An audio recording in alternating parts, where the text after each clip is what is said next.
종교와 기독교에 대해서 두 번째 시간입니다. 종교인과 중생하지 않은 비중생자의 본질은 동일합니다. 종교인의 외형은 기독교의 틀을 쓰고 있고, 비중생자는 그 외적으로도 세상의 틀을 쓰고 있기 때문에 겉으로 보면 종교인은 기독교의 외형을 갖추고 있고, 비중생자는 세상적인 외형을 갖추고 있기 때문에 완전히 상반되어 보이지만 이들의 본질은 똑같습니다. 거듭나지 않은 비중생자라는 것입니다. 그런데 종교인은 외적으로 기독교의 특징들, 특성들, 외형적인 면을 잘 갖추고 있기 때문에 자신의 구원을 확신하고 있다는 거죠. 기독교의 모든 외적인 그 행위들을 아주 열심히 잘하고 있기 때문에 자신은 이미 구원받았다라고 믿고 있다는 것입니다. 그런 측면에서 종교인은 비중생자보다 더 위험한 처지에 놓여 있다라고 볼 수가 있겠죠. 찰스 스펄전 목사님은 이런 말씀을 했습니다. 자신의 구원을 확신하면서 지옥에 가는 것보다 자신의 구원을 의심쩍게 여기면서 천국에 가는 편이 훨씬 더 낫다.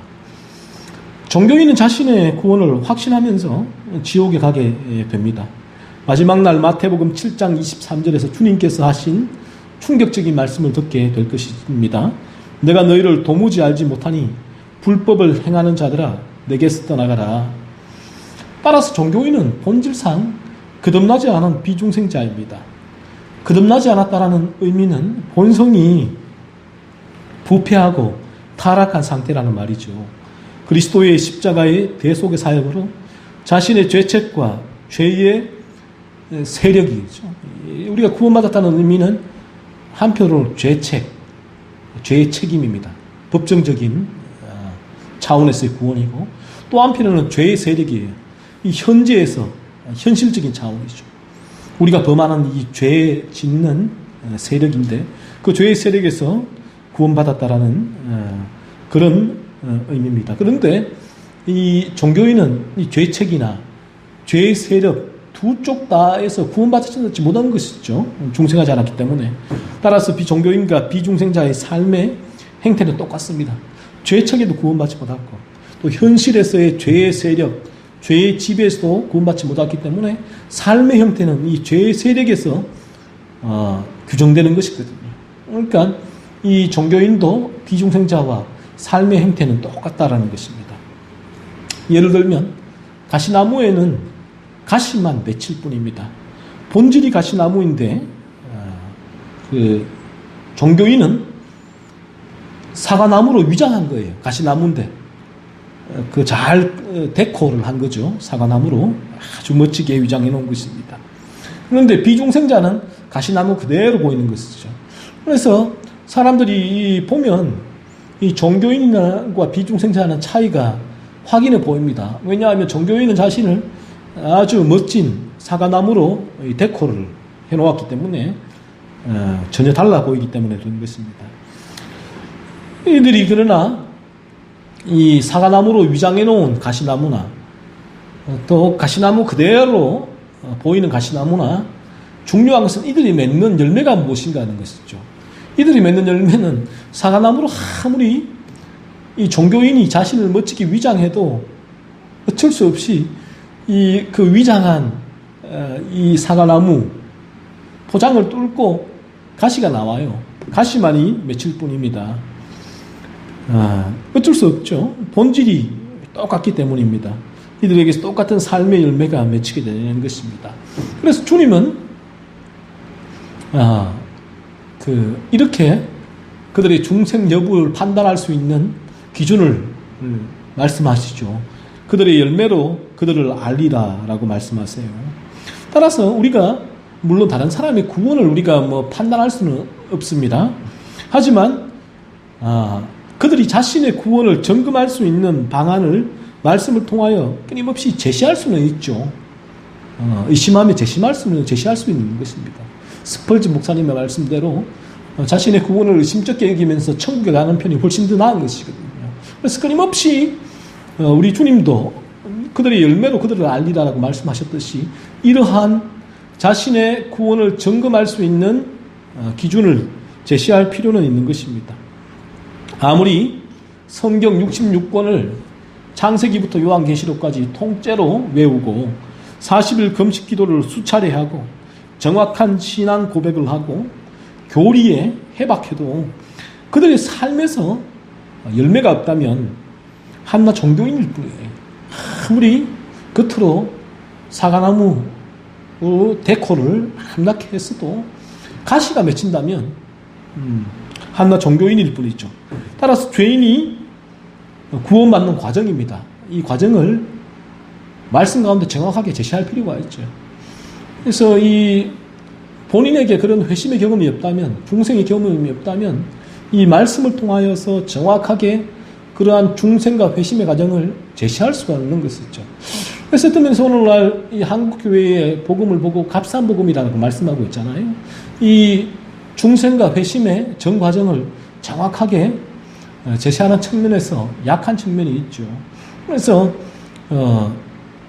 예수님만 이제 믿으면, 죄를 인정하고 예수님만 믿으면 구원을 받습니다. 그래서 결심기도를 따라가게 하고, 따라하면 구원받았다라고 선포를 해버리고, 그리고 교회에서도 교회에 출석만 하면 어느 순간 입교, 세례 하게 되면 구원받았다고 선포하게 되고. 그런데 이것이 올바른 구원의 과정이 아니지 않습니까?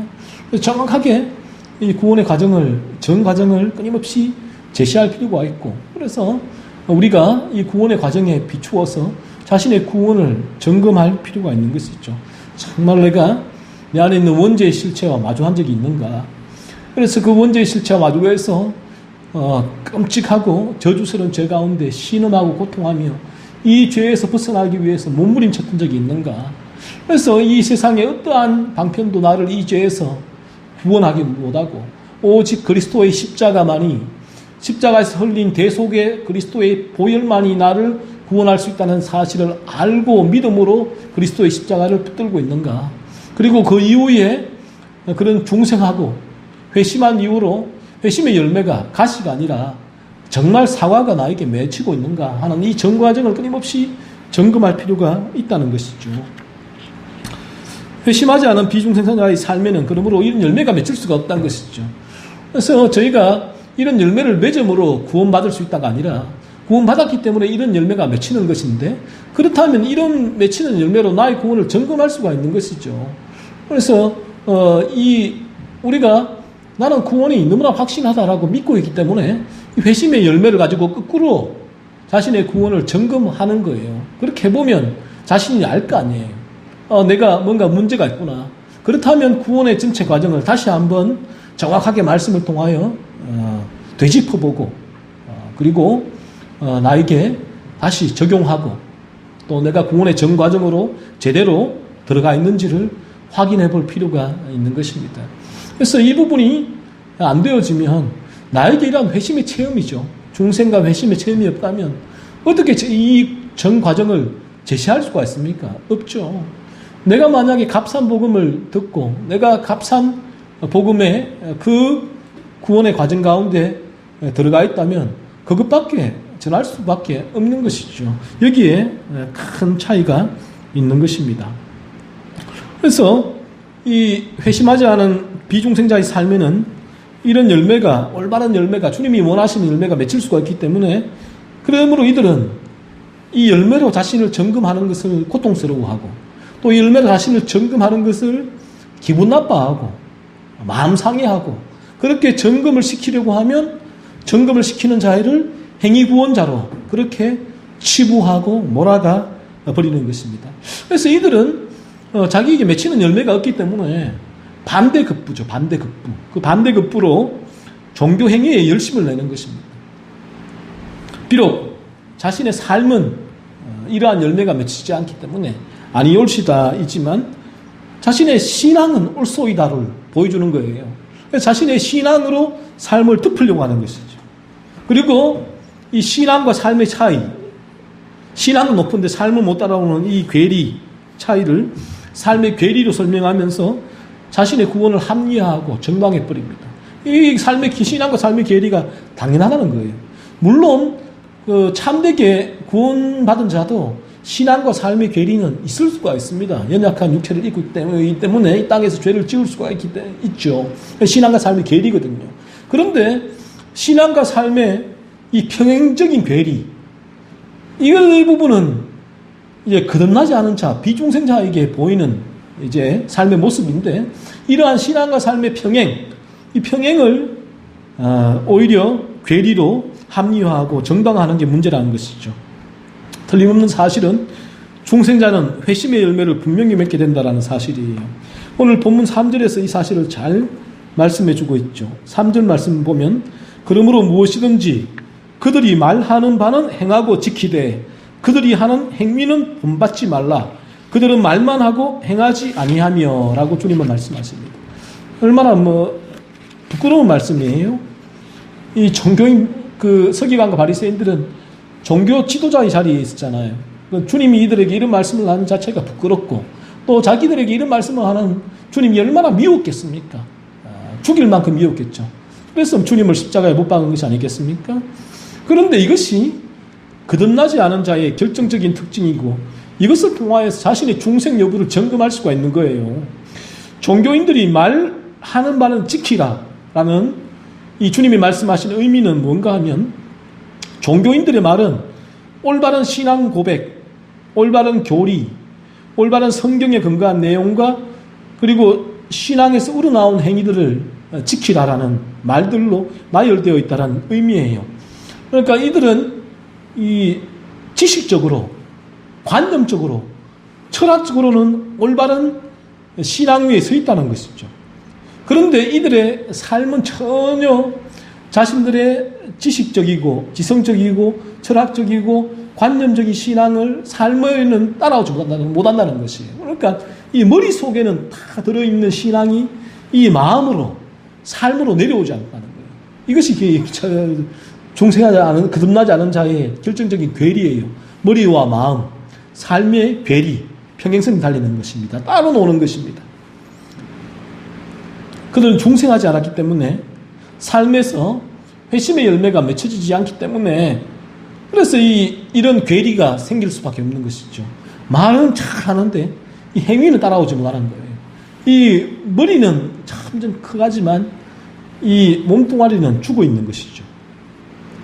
진실로 중생하지 않으면 우리의 삶에서도 똑같은 정상이 나타나게 됩니다.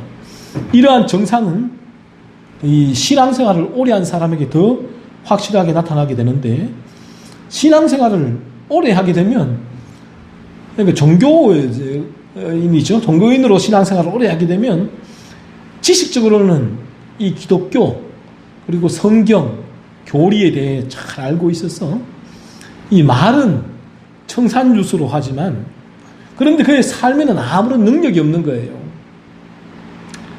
회심한 삶을 살 수 있는 능력이 그에게 없기 때문에 그런 것인데 그러니까 자꾸만 그는 삶에서는 아무런 그 열매를 맺을 수가 없고 그런 능력이 드러나지 않기 때문에 이런 사람들은 이 중생하지 않은 종교인이죠. 교회 안에 존재하는 종교인들은 반대급부로 머리만 자꾸만 키우는 거예요. 자꾸만 성경을 더 공부하고 성경을 더 읽고 연구하고 교리 공부를 하고 자꾸만 머리만 더 커져가는 거예요. 그런데 이 괴리는 점점 깊어지는 것이죠. 오늘날 한국교회 곳곳에서 이 대형교회들 한국 대형교회를 거의 모든 대형교회에서 문제가 터지고 있지 않습니까?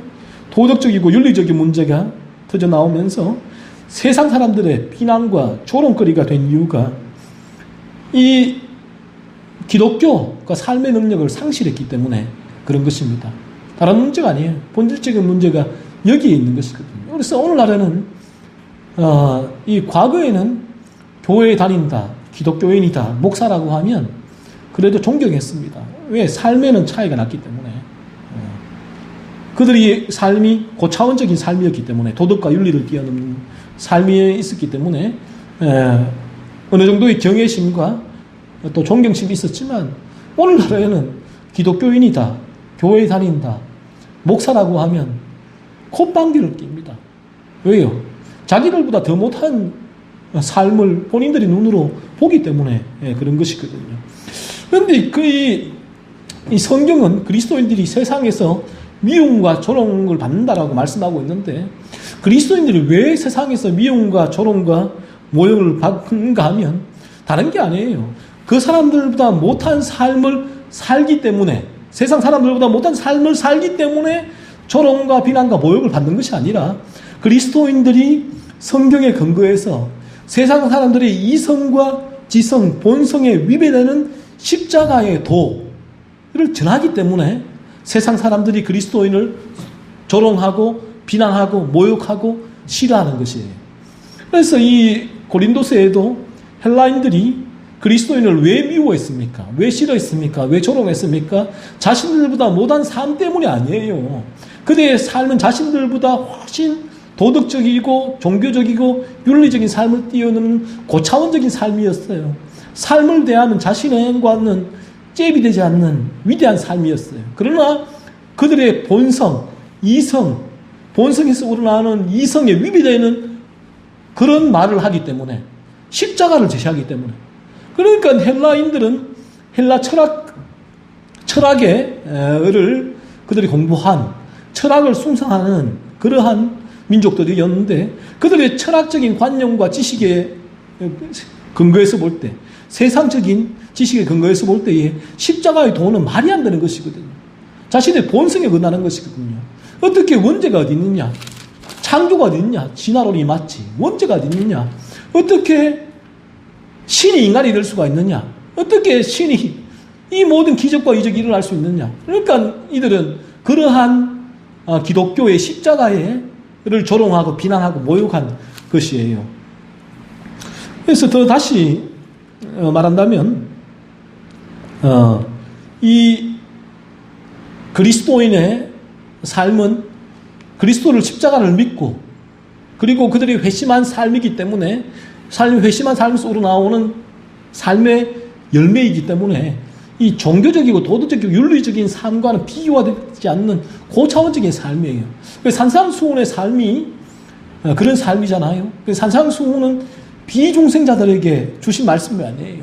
중생한 회심한 그리스도에게 주어진 고차원적인 삶이란 말이에요. 오직 그리스도인만이 감당할 수 있는 삶이라는 것이죠. 그래서 이 세상의 사람들이 그리스도를 돌이켜볼 때에, 그들의 직장에서, 가정에서, 주위에서 돌이켜볼 때에 자신들 비교가 되잖아요. 비교가 될 수밖에 없는 삶인데, 그러한 삶을 가만히 보니까 자신들과는 너무나 다른 삶이에요. 그리고 그 삶의 기초가 십자가라는 것이죠. 자신들과 너무나 다른 삶. 그러니까 자신들과는 공범이 아니에요. 예수는, 그리스도인들은.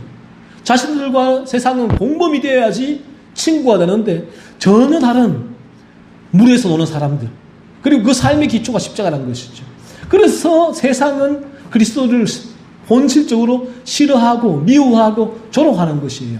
그런데 오늘날 이 기독교, 이 세상의 조롱과 손가락질을 받는 사람들은, 기독교인들은 자신들이 세상에서 미움을 받는 것이 당연한 것이다.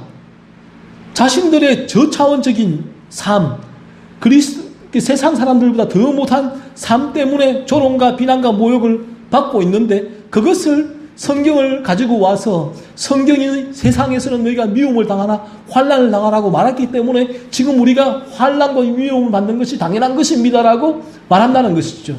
그건 웃기는 일이죠. 택도 하는 말이죠. 대도하는 말이죠.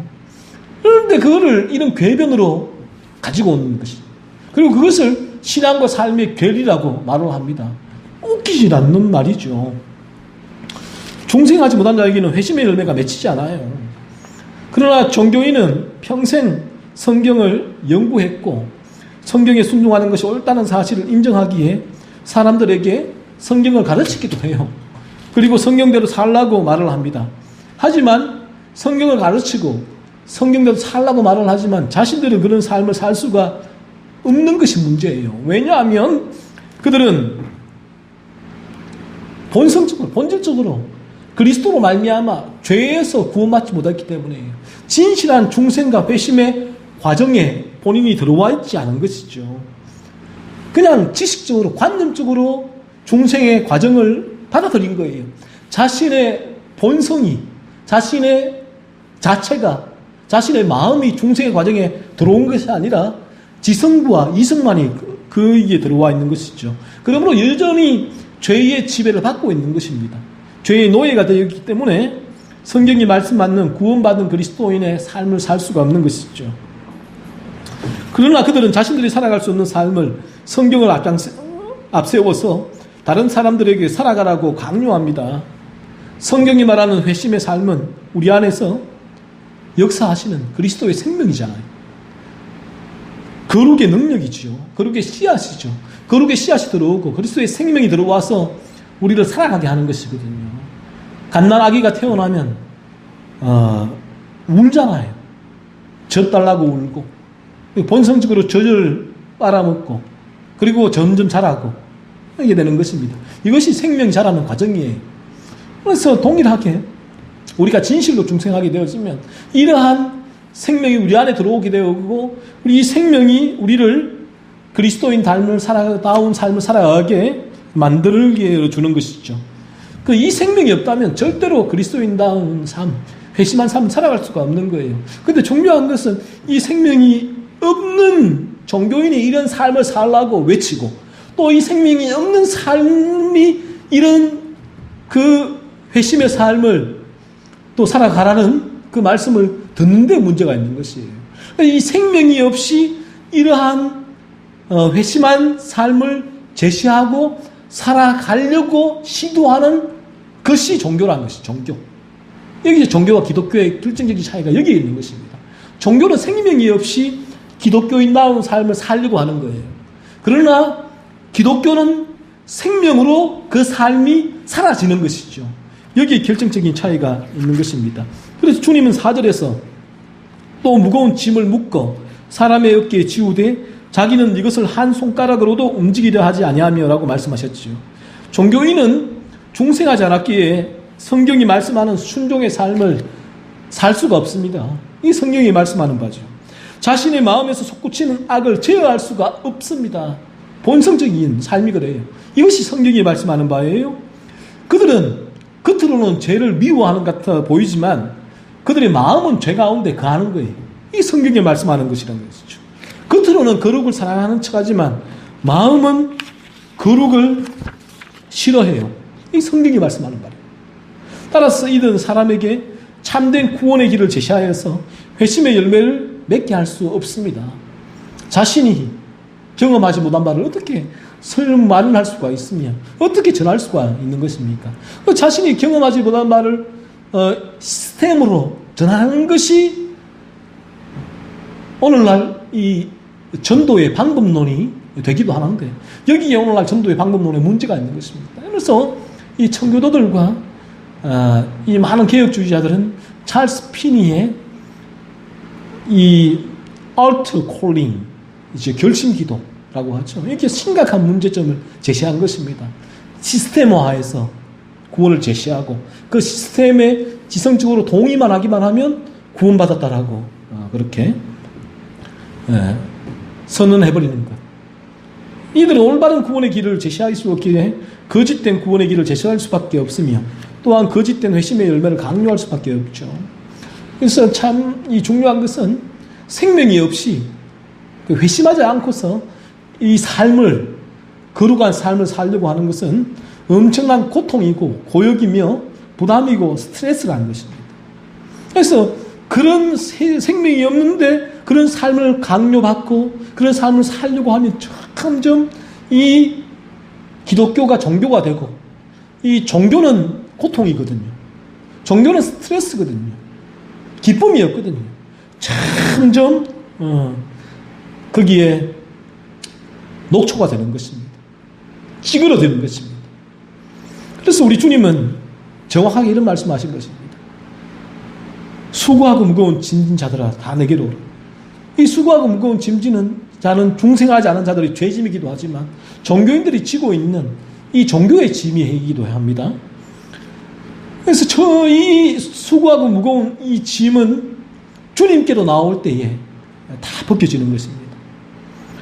주님께로 나오기만 하면 이 모든 짐이 벗겨지게 되고 주님은 그들에게 참된 쉼을 허락해 주시겠다 말씀하고 있습니다. 왜냐하면 주님께 나오기만 하면 주님이 우리 마음에 이 생명을 주시거든요. 주님의 생명을 공급받기만 하면 저나 여러분이나 삶은 엄청나게 놀랍게 바뀌게 되는 것입니다. 그러니까 제가 하는 말이지만 성경이 하는 말이기도 하지만 생명이 들어와 있는데 어떻게 변하지 않을 수가 있겠습니까? 약복나루에서 야곱에게 생명이 들어간 이후로 약복나루의 야곱의 약복나루의 전과 후의 삶은 완전히 바뀌게 되는 것입니다. 아니, 주님께로 나오기만 하면 주님의 생명이 우리 가운데 공급받게 되어지고 주님의 생명이 공급되어지면 자발적인 거룩한 삶을 향한 방향으로의 여정이 시작되어지고 그리고 거룩한 삶을 살아가는 내 삶 자체가 부담이고 고역이고 짜증이고 스트레스가 아니라 그 삶 자체가 기쁨이고 감사하고 행복이 되는 것이죠. 이걸 여러분 경험해 보셨습니까? 이게 무슨 말인지 아시겠어요? 이것을 아는 거예요. 심하게 되면. 그리고 또 이것을 들으면 동의를 하게 되어지고 이 체험을 한 것이기 때문에 알게 되는 것입니다. 마치 이런 것이죠. 애벌레가 부화하기 전에는 고통스럽게 그렇게 기어다니는 거예요. 다른 애벌레가 다 무더기를 쌓아 올라가는 그 무더기를 자기도 기어 올라가는 거예요. 종교의 무더기죠. 그 올라가면 뭔가 될 줄 알고 있을 줄 알고 기어 올라가죠. 하지만 그 애벌레가 부화되어서 나비가 되어 홀로 날아갈 때에 참된 자유를 누릴 수가 되는 것입니다. 이것이 기독교예요. 애벌레가 기어서 그 애벌레의 무더기를 기어 올라가서 정상에 오르려고 하는 것이 종교라고 한다면 애벌레가 부화해서 나비가 되어서 훨훨 날아다니는 것, 이것이 기독교라는 것입니다. 자신이 지고 있는 죄짐을 바라보십시오. 이 시간 자신이 고통받고 있는 자신의 이기심을 바라보십시오. 자신 안에 거짓을 말하게 하는 거짓을 바라보십시오. 자신만을 위한 탐욕스러운 삶을 바라보십시오. 이것이 죄짐이에요. 죄짐. 내가 지고 있는 짐. 이것이 나를 얼마나 고통스럽게 합니까? 자신이 지고 있는 윤리적이고 도덕적이고 종교적인 짐을 바라보십시오. 법을 지키기 위해서. 그냥 법이 있기 때문에. 이거 안 하면 감옥 가기 때문에. 쇠고랑 사기 때문에. 이거 안 하면 내가 사람의 인정을 못 받기 때문에. 이거 안 하면 콩밥 먹기 때문에가 아니라 정말 주님께 나오면 주님이 세상의 이런 법들을 뛰어넘는 윤리와 종교와 도덕을 뛰어넘는 고차원적인 나비와 같이 훨훨 날아다니는 생명을 우리에게 공급해 주십니다. 그래서 주님 안에서 참된 쉼을 누릴 수가 있는 거예요. 이제는 내가 이 거짓말 안 하기 위해서, 감옥에 안 가기 위해서, 사람들에게 인정받기 위해서 그렇게 법을 지키고 그런 삶을 사는 것이 아니라 내 안에 생명이 그러한 법이 없어도 살아갈 수 있는 양심에 고귀한 양심을 주고 그 생명이 그 법보다 더 고차원적인 하나님 나라의 법대로 살아갈 수 있는 은혜를 주셨다는 것이죠. 여기에 참된 쉼이 있는 것이죠. 그러니까 이러한 그리스도의 삶이 이 예수 믿지 않는 자의 삶과 얼마나 다른 삶입니까? 예수 믿지 않는 자의 삶은 끊임없이 이 모든 법이거든요. 이 법에 저촉되면 벌금을 받고 법에 저촉되면 감옥에 가고 하기 때문에 늘 법의 눈치를 보며 살아가게 되지만 우리 예수 믿는 그리스도인은 하나님의 거룩한 법, 그 법을 쫓아 살아가게 되는 것입니다. 물론 우리에게 연약함이 있어서 이 법에 대한 위배도 하게 되지만 그러나 그의 삶의 방향성은 이러한 세상의 법과는 전혀 다른 고차원적인 하나님 나라의 법을 바라보며 사모하며 앙망하며 걸어가게 된다는 것이죠. 그래서 사도 바울은 갈라디아서 1장 10절에서 이제 내가 사람들에게 좋게 하랴 하나님께 좋게 하랴 사람들에게 기쁨을 구하랴 내가 지금까지 사람들의 기쁨을 구하였다면 그리스도의 종이 아니리라라고 말씀한 거예요. 사람이 아닌 거예요. 더 이상 종교인은 사람을 바라볼 수밖에 없는 거예요. 교회에서도 끊임없이 사람의 눈치를 보고 사람의 인정을 구하고 여론을 살피고 사람을 이용하기 위하여 정치적으로 그 모든 것을 자기가 조작하고 만들고 하지만 그러나 정말로 중생하게 되어지면 하나님만 바라보게 하나님의 기쁨이에요. 사람은 전부 다 어찌하든지 간에 하나님만 바라보게 되는 것이죠. 그래서 그러한 진실로 우리의 모든 죄짐, 종교적인 짐, 세상의 짐들을 다 주님께로 가지고 가십시오. 주님의 십자가 앞에 가면 다 내려놓을 수가 있습니다. 주님이 주시는 그 생명을 공급받으면 참된 자유, 참된 만족, 참된 안식을 주님 안에서 누릴 수가 있는 것이죠. 그것이 인간의 기쁨이에요. 이것이 하나님 인간을 만드신 창조의 이유다, 목적이다라는 것입니다.